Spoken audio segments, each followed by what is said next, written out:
श्रीगुरुभ्यो नमः। हरिः ओम्। अथ पवमानसूक्ते प्रथमोऽध्यायः। स्वादिष्ठयेति दशच्चस्य सूक्तस्य वैश्वामित्रो मधुच्छन्दा ऋषिः गायत्रीच्छन्दः सोमः पवमानो देवता।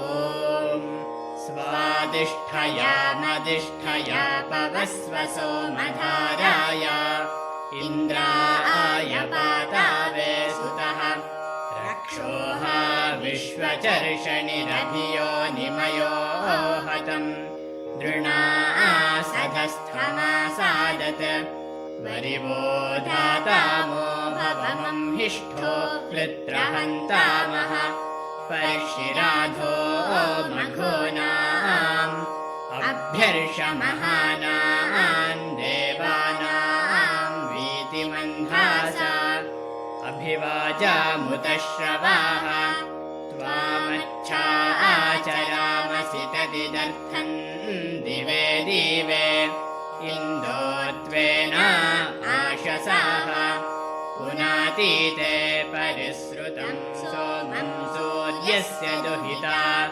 वारेण शश्वातातना तमीमन्वी समर्या गृह्णन्ति योषाणो दश स्वसारः पार्ये दिवि तमीं हिन्वन्त्यग्रुबोधमन्ति बाकुरन्धृतिम् त्रिधातो वारणं मधु अभि